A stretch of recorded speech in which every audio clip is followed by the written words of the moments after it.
பிரியமானவர்களே, இயேசு கிறிஸ்துவின் நாமத்தில் உங்களுக்கு என் அன்பின் வாழ்த்துக்கள். எப்படி இருக்கிறீங்க? நல்லா இருக்கீங்களா? சோர்ந்து போனீங்களோ? ஏதோ ஒரு காரியத்தில் மனசோர்வு உங்களுக்கு இருக்கிறது. ஆபிரகாமுக்கு தேவன் ஒரு வாக்கு கொடுத்தார். நான் உன்னை ஆசீர்வதிப்பேன், உன் சந்ததியை பெருக பண்ணுவேன், நீ ஆசீர்வாதமாய் இருப்பாய் என்றெல்லாம். அந்த ஆசீர்வாதம் வாக்குத்தத்தை நிறைவேற தாமதிக்க அவருக்குள்ள ஒரு மனசோர்வு வந்து விட்டது. இனிமேல் இது நடக்குமா நடக்காதா, இன்னும் எவ்வளோ காலம் காத்திருக்கணும். அந்த மாதிரி தேவன் நமக்கு ஒரு வாக்கு கொடுக்கும்போது சந்தோஷமா இருக்கும். ஆனால் நிறைவேற தாமதிக்கும் போது நம்முடைய உள்ளம் சோர்ந்து விடும். ஐயோ, நான் ஆண்டவர் வாக்கு கொடுத்தார், ஒன்றும் நடக்கலையே, உண்மையாய் ஆண்டவர் இந்த வாக்கு தத்தத்தை எனக்கு தந்தாரா அப்படிலாம் கேள்வி உள்ளத்தில் எழும்பிவிடும். உங்களை குறித்து, உங்களுடைய குடும்பத்தை குறித்து, பிஸ்னஸை குறித்து, உங்களுடைய ஊழியத்தை குறித்து, உன்னுடைய வாழ்க்கையை குறித்து, ஆண்டவர் கொடுத்த வாக்கு தத்துவம், எதிர்காலத்தை குறித்து ஆண்டவர் கொடுத்த வாக்கு தத்துவம் தாமதிக்கிறதுனால மன சோர்ந்திருக்கிறீங்களா?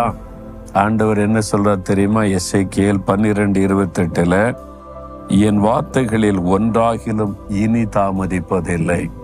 என் பிள்ளைகளே, நான் கொடுத்த வாக்கு தத்தத்தில், நான் கொடுத்த வார்த்தைகளில் இனி ஒன்றாகிலும் தாமதிப்பதில்லை. சீக்கிரத்திலே நிறைவேறும் என்று ஆண்டவர் சொல்லுகிறார்.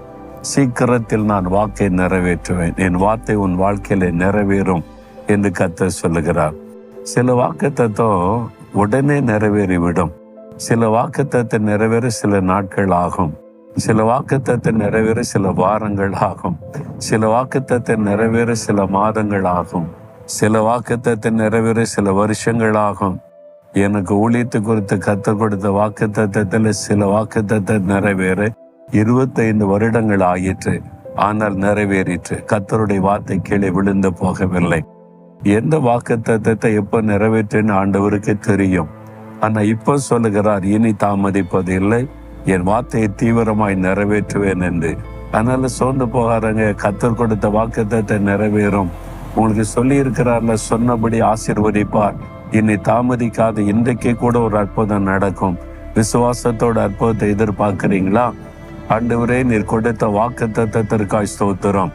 இனி தாமதிப்பது இல்லை, சீக்கிரமாய் நிறைவேறும் என்று சொல்லிவிட்டீர்.